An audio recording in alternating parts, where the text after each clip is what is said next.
Hi everyone, welcome to the channel Chemistry by Simran Khosla, where we have entered into our class number 7 of phase equilibrium. In our previous classes, we have learned about eutactic mixtures, systems with congruent melting point, whereas in today's class, we will be learning about systems with incongruent melting point as well as unfazed classification of phase transitions. But before approaching to the new topic, we have to recapitulate our previous ones, that is eutactic and congruent melting point systems. So let me just share the screen with you all. And here we are. Yeah, so this is phase equilibrium class number 7. We have to recapitulate two topics, eutactic mixture and systems with congruent melting point. हालांकि हमने वो किए हुए हैं. If I talk about eutactic mixture, then eutactic mixture क्या होता है? Eutactic mixtures are the mixtures in which no stable compound is formed between the two components, that is A and B, but surely A and B affect the crystallization point of one another. क्या मतलब इसका? इसका मतलब ये है कि अगर हमारे पास कोई भी एक सिस्टम है, ठीक है, उसमें है दो कंपोनेंट्स ए और बी. दो कंपोनेंट्स है, एक है ए और एक है बी. ऑब्वियस सी बात है, यहाँ पे ए की कॉन्सेंट्रेशन 100% ले रहे हैं, यहाँ पे हम बी की कॉन्सेंट्रेशन 100% ले रहे हैं. इधर से इधर जा रहे हैं तो ए की कॉन्सेंट्रेशन कम हो रही है, इधर से इधर जा रहे हैं तो बी की कॉन्सेंट्रेशन कम हो रही है. ऐसा क्यों? क्योंकि ए में हम बी डालते जा रहे हैं, ठीक है. ए में जैसे जैसे बी का कंपोनेंट बढ़ता जा रहा है तो ए का खुद का कंपोनेंट कम हो रहा है और बी का कंपोनेंट बढ़ता जा रहा है. इस साइड जा रहे हैं तो बी का कंपोनेंट कम होता जा रहा है और ए का कंपोनेंट बढ़ता जा रहा है. तो कैसे है कैसे नहीं, वो मैं ऑलरेडी एक्सप्लेन कर चुकी हूँ वीडियोस में. तो जस्ट सपोज ए का फ्रीजिंग पॉइंट कम है और बी का फ्रीजिंग पॉइंट जो है वो ज्यादा है. तो यूटेक्टिक मिक्सचर कैसे होता है कि जैसे हमने ए और बी दोनों को क्या करवा दिया, लिक्विफाई करवा दिया. ठीक है, तो हमारे पास सिस्टम में क्या मौजूद है, लिक्विड ए और बी. अब क्या हुआ कि मान लीजिए हम इस पॉइंट पे थे, ठीक है, इस पॉइंट पे हमारे पास लिक्विड ए और बी था. हमने इसको कूल करवाया और कूल करवाते करवाते हम पहुंच गए इस पॉइंट पे. यहाँ पे क्या हुआ, सॉलिड ए बनना शुरू हो गया क्योंकि ए का फ्रीजिंग पॉइंट जो था वो कम था. फ्रीजिंग पॉइंट कम होने की वजह से पहले ए सॉलिडिफाई होना शुरू हो जाएगा. फिर धीरे धीरे हम अगर इस वाले पॉइंट की बात करते हैं तो इस वाले पॉइंट से अगर हम सॉलिडिफिकेशन करवाते हैं तो हम यहाँ पे पहुंचेंगे. तो what we people are able to see कि हम ऐसे ऐसे इसकी कर्व एक ऑब्टेन करते हैं ए की, जिसमें हम देखते हैं कि ए सॉलिडिफाई होता रहता है और बी हमारे पास लिक्विड में बचा रहता है. मैंने आपको ये बात बोली कि हमारे पास जब हम लेफ्ट टू राइट जा रहे हैं बी की कॉन्सेंट्रेशन बढ़ रही है. ऐसा क्यों बोला? ऐसा इसलिए बोला क्योंकि ए तो सॉलिडिफाई हो रहा है, ठीक है, तो अब कंपोनेंट में ए तो बाहर निकलता जा रहा है. तो पूरे सिस्टम में कॉन्सेंट्रेशन किसकी बढ़ रही है, बी की बढ़ रही है ना.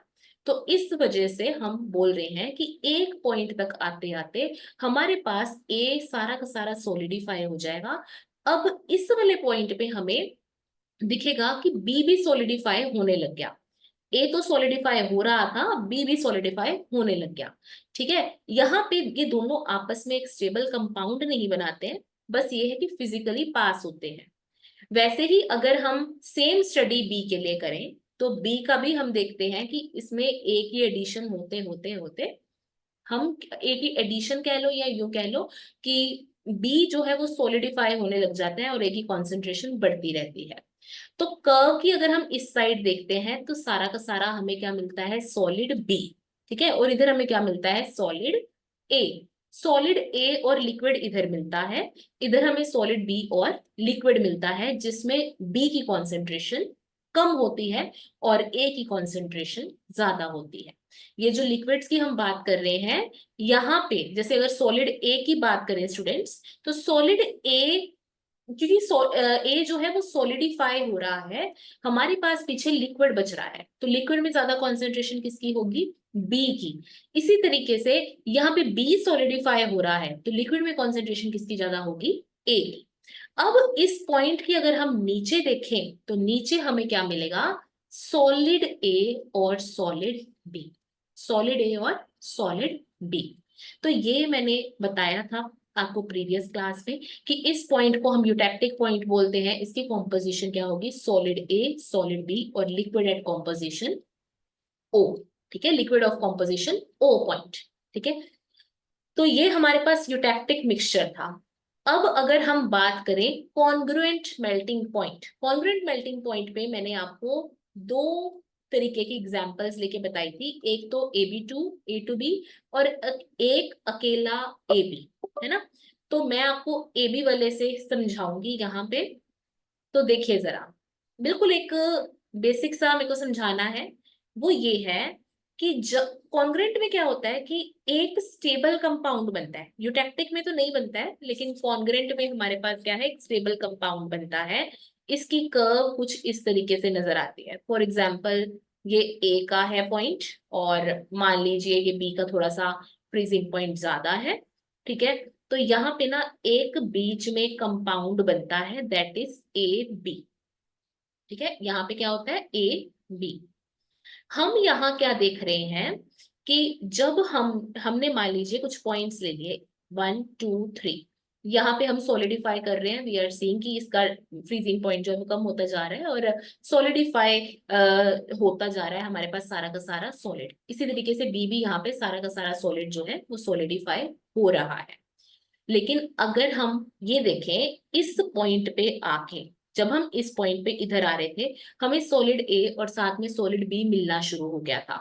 लेकिन जब हम इधर देख रहे हैं तो इस पॉइंट के ऊपर हमें सॉलिड ए तो मिलता ही मिलता है, क्योंकि सारा का सारा सॉलिड जो है वो, मतलब सारा का सारा जो ए कंपोनेंट है वो सॉलिड में कन्वर्ट होने लग जाता है।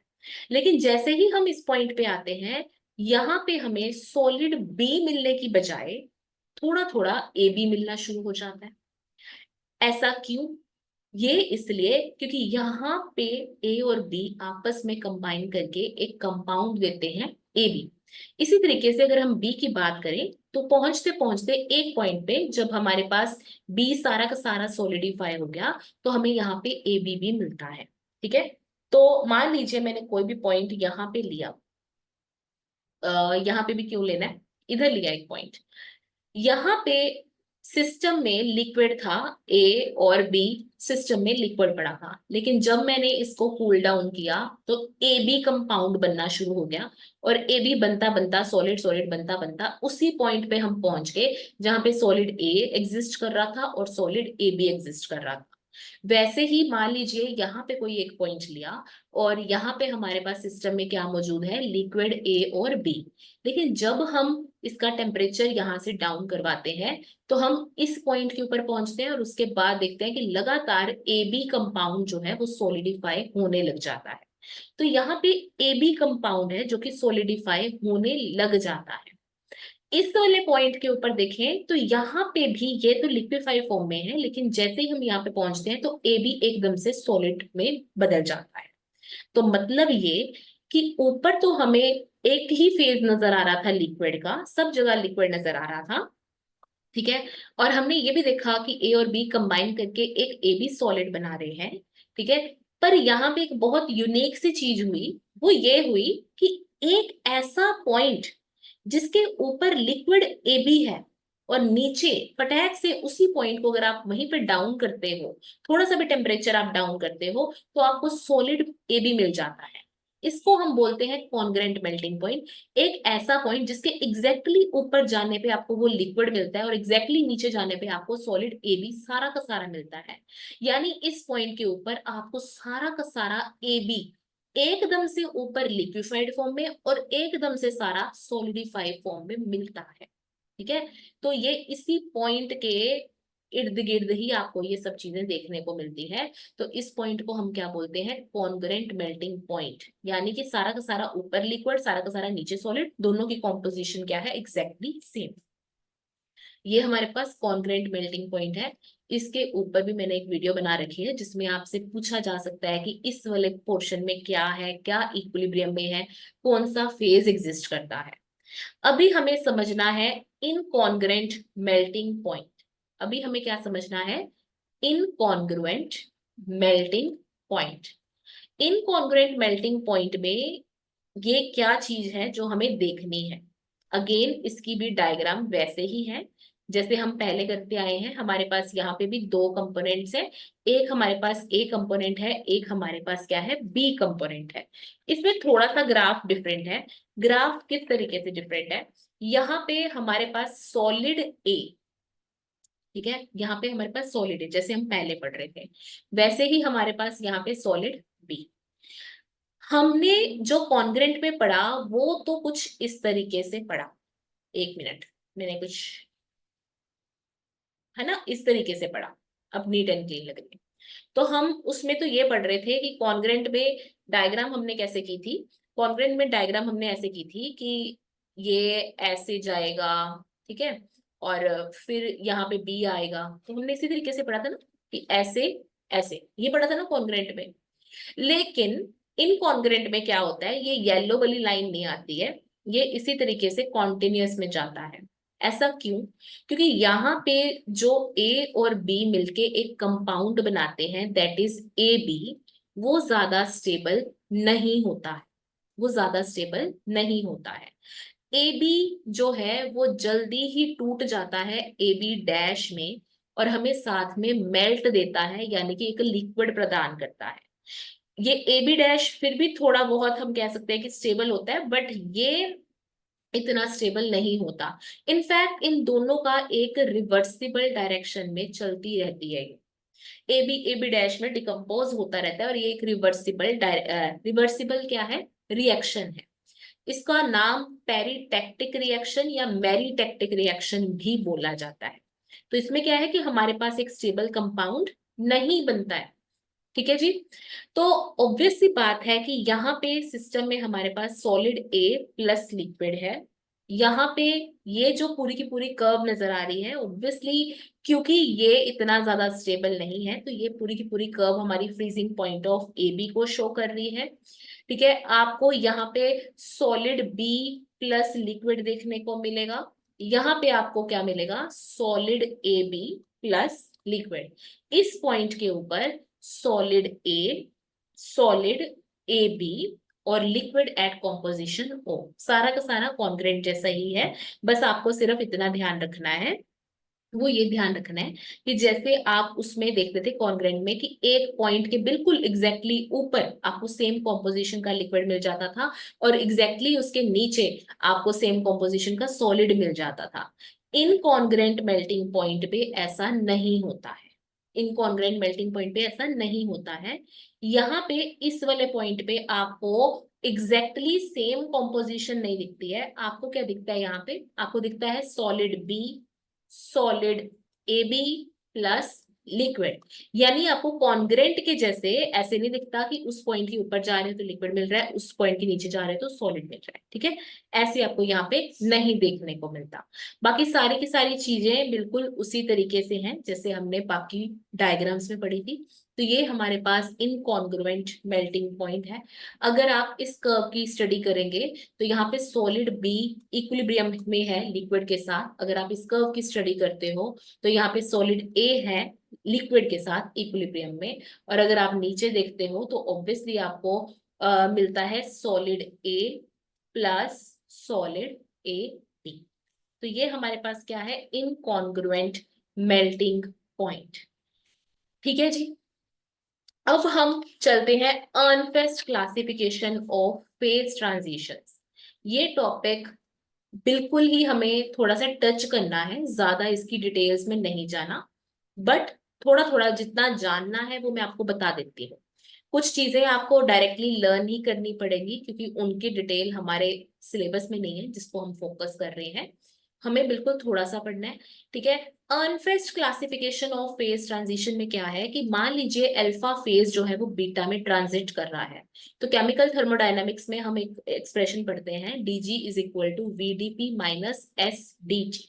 अगर हम गिब्स फ्री एनर्जी का प्रेशर के विद रिस्पेक्ट टू चेंज देखें by keeping the temperature as constant, तो हमारे पास जो चीज ऑब्टेन होती है, ठीक है, अगर हम प्रेशर को कांस्टेंट रखते हैं तो हमें v मिलता है। अगर हम टेम्परेचर को कांस्टेंट रखते हैं और प्रेशर को सॉरी टेम्परेचर के विद रिस्पेक्ट टू देखते हैं और प्रेशर को कांस्टेंट करते हैं तो हमें मिलता है माइनस एस। अगेन क्योंकि हम दो फेजेस की बात कर रहे हैं, दो फेजेस की बात कर रहे हैं तो curly G beta upon curly P temperature minus curly G alpha upon curly P temperature, हमें क्या मिलेगा? V beta minus V alpha that is delta V transition. इसी तरीके से करली जी बाय करली टी, ये हम बीटा पोजीशन के लिए देख रहे हैं। इसी तरीके से अल्फा फेज के लिए भी अगर हम देखते हैं, then we will be getting minus S beta minus minus S in alpha. तो ये हमें क्या मिलेगा? Delta S transition. Delta V transition होता है और एक होता है हमारे पास डेल्टा एस ट्रांजिशन। ठीक है, डेल्टा एस ट्रांजिशन में भी मैं आपको बोलूं, क्योंकि हमें ये आएगा minus S beta plus S alpha, हमें क्या लेना है? S beta minus S alpha. तो यानी माइनस डेल्टा एस ट्रांजिशन इस तरीके से लिखा जा सकता है। तो हमारे पास फेज ट्रांजिशंस तीन तरीके की हैं, फर्स्ट ऑर्डर, सेकंड ऑर्डर और lambda transitions. First order phase transition का आपको बिल्कुल कुछ कुछ पॉइंट्स हैं जो कि दिमाग में रखने हैं, क्योंकि ये इतना इंपॉर्टेंट नहीं है, बट सिर्फ मेरे को थोड़ा सा इसके बारे में बताना है। फर्स्ट ऑर्डर ट्रांजिशन जो होते हैं वो होते हैं डिसकॉन्टिन्यूअस ट्रांजिशन।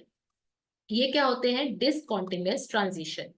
इसमें एक मेन बात याद रखनी है कि delta V transition not equal to zero, enthalpy का चेंज ट्रांजिशन के टाइम नहीं होता है, एंट्रोपी चेंज भी ट्रांजिशन के टाइम नहीं होता है।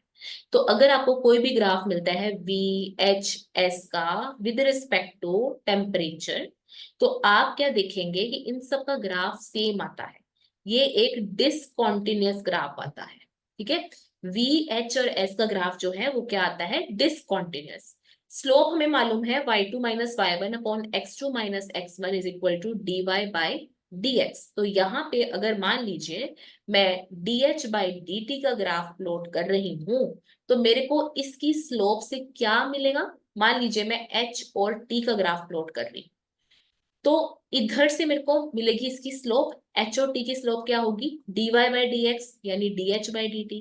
dh बाई dt क्या होता है? cp। तो मेरे को यहां से इंफॉर्मेशन मिलेगी cp की, और सीपी मैं यहाँ पे देख पा रही हूँ क्योंकि ग्राफ है डिसकॉन्टिन्यूअस, इस वजह से यहाँ पे क्या इंफॉर्मेशन मिल रही है कि CP is infinity.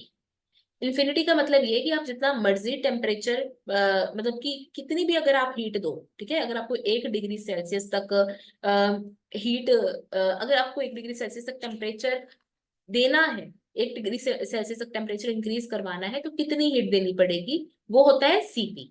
CP is equal to infinity का मतलब ये है कि फेज ट्रांजिशन के टाइम जहां पे ये डिसकॉन्टिन्यूटी आ रही है, वहां पे हीट चेंज नहीं हो रहा है, यहाँ पे हीट चेंज नहीं हो रहा है, ये आपको ध्यान रखना है। ठीक है, इसी तरीके से स्टूडेंट्स यहाँ पे आपको एक दो पॉइंट्स और देखने हैं। मैं अगेन कह रही हूं आपको सिर्फ और सिर्फ ये देखना है, अदरवाइज लर्न इतना खास नहीं करना है। म्यू होता है केमिकल पोटेंशियल। अगर आप इसको टेम्परेचर के विद रिस्पेक्ट टू ड्रॉ करते हो, तो मान लीजिए ए कंपोनेंट है, ए स्लोप है पहले इसकी, क्या पहले आपकी कर्व क्या आएगी? ऐसे, उसके बाद आपकी कर्व कैसे आएगी? ऐसे। तो ये क्या है? क्योंकि इसकी मान लीजिए ए स्लोप है, इसकी मान लीजिए बी स्लोप है, दोनों स्लोप ही डिफरेंट है। दोनों स्लोप डिफरेंट होने की वजह से म्यू और टी का ग्राफ भी हमें क्या दिख रहा है? डिसकॉन्टिन्यूअस। सीपी का ग्राफ मैं बता चुकी हूँ, सीपी का भी डिसकॉन्टिन्यूअस है। ठीक है, एच एस और वी का ग्राफ बता चुकी हूँ, म्यू का बता चुकी हूँ। सीपी का भी अगर मैं आपको ग्राफ बताऊं तो क्या नजर आएगा? वहां पे आपको नजर आएगा कि ये भी क्या है? डिसकॉन्टिन्यूअस। कैसे? एक बार देखिए, ये आपके पास इस तरीके से कर्व आती है। ठीक है, ये एक पॉइंट पे अगर आप इसको देखते हैं तो आपके पास यहाँ पे क्या आती है? डिसकॉन्टिन्यूटी। सीपी और टी के ग्राफ में क्या आती है? डिसकॉन्टिन्यूटी। अब हम चलते हैं आगे, that is second order phase transition. Second order phase transition में फर्स्ट ऑर्डर ट्रांजिशन के उलट डेल्टा वी ट्रांजिशन जीरो है, डेल्टा एच ट्रांजिशन जीरो है, और डेल्टा एस ट्रांजिशन भी क्या है? जीरो है। और यहाँ पे अगर हम ग्राफ देखें, ठीक है, चाहे आप एंट्रोपी का देख लो विद टेम्परेचर, चाहे आप एच का देख लो, और चाहे आप V का देख लो, ये सारे के सारे ग्राफ आपको कॉन्टिन्यूअस मिलेंगे। ये सारे के सारे ग्राफ क्या मिलेंगे? कॉन्टिन्यूअस। किसके ग्राफ? चाहे आप V का देखो, चाहे H का, चाहे S का, ये सारे के सारे ग्राफ क्या मिलेंगे? कॉन्टिन्यूअस। यही अगर आप CP का graph with respect to temperature देखते हो, तो यहाँ पे ये ग्राफ भी डिसकॉन्टिन्यूअस नजर आता है, बट इधर आपके पास इधर आपके पास हीट चेंज एक फाइनाइट अमाउंट से होता है। हीट चेंज एक फाइनाइट अमाउंट से होता है, जबकि जब हम फर्स्ट ऑर्डर फेज ट्रांजिशन की बात कर रहे थे, वहां पे हीट चेंज नहीं हो रहा था। यहाँ पे हीट चेंज हो रहा है, फाइनाइट अमाउंट से हो रहा है, although the graph is discontinuous. ठीक है। Now, the last graph which we have to take care in our mind is about the lambda transition. Lambda transition का जो ग्राफ है उसमें डेल्टा V ट्रांजिशन 0, ठीक है, डेल्टा H ट्रांजिशन 0 और delta S transition 0। इसमें हमें सिर्फ और सिर्फ CP और टेम्परेचर का ग्राफ देखना है, जिसमें अगर हम सेंटर में अगर एक लाइन ड्रॉ करें तो ये दोनों के दोनों ग्राफ इस तरीके से अप्रोच करते हैं, इन्फिनिटी को अप्रोच करते हैं, दोनों की दोनों कर्व्स अगर हम बनाते हैं, ठीक है, ये इन्फिनिटी को अप्रोच करती है। अब एक क्वेश्चन आ सकता है, वो ये कि फर्स्ट ऑर्डर फेज ट्रांजिशंस हमें कहाँ देखने को मिलती हैं? ये हमें देखने को मिलती है मेल्टिंग और वेपराइजेशन में। मेल्टिंग और वेपराइजेशन फर्स्ट ऑर्डर ट्रांजिशंस में कंसीडर होती हैं, जबकि अगर हम सेकंड ऑर्डर की बात करें तो जो मेटल्स हैं, मेटल्स का अगर हम लो टेम्परेचर पे चेकआउट करें, ठीक है, जो आपके पास मेटल्स भी कौन सी? मेटल आपकी कंडक्टिंग सुपर कंडक्टिंग मेटल्स, ठीक है, conducting super conducting metals at low temperature display the second order phase transitions, ठीक है, display the second order phase transitions. तो आज के लेक्चर में बहुत सारी चीजें आपको डायरेक्टली लर्न करनी थी, इसमें कुछ एज सच एक्सप्लेनेशन नहीं थी, ठीक है, क्योंकि इनकॉन्ग्रेंट का आपको समझ आ जाना चाहिए कि इसमें ऐसे वाला हमें स्पॉन्टेनियस पॉइंट नहीं मिलता कि जिसमें एकदम से ऊपर जाए तो लिक्विड है, एकदम से नीचे जाए तो सॉलिड है, क्योंकि यहाँ पे ए बी ही स्टेबल नहीं है, ठीक है। बाकी हमने पेरिटेक्टिक के बारे में जाना कि इसको पेरिटेक्टिक रिएक्शन बोलते हैं, कि रिवर्सिबल होती है और यहाँ पे जो हमारे पास कंपाउंड फॉर्मेशन है वो ज्यादा स्टेबल नहीं होती। अनफेस्ट में मैंने आपको फेज ट्रांजिशंस बताई हैं, जहां पे आपको बिल्कुल डायरेक्टली उनको लर्न ही करना है, ये ग्राफ्स को एज सच मेमोराइज नहीं करना, एक जस्ट आपको नजर डालनी है इनके ऊपर, कि अगर एग्जाम में दे भी दिया हो तो ऐसा ना हो कि आपको बिल्कुल पता ही नहीं है, ठीक है। So this is all about today's class. कोई भी अगर आपको डाउट है तो आप चैट बॉक्स में पूछ लीजिए। Bye bye, take care.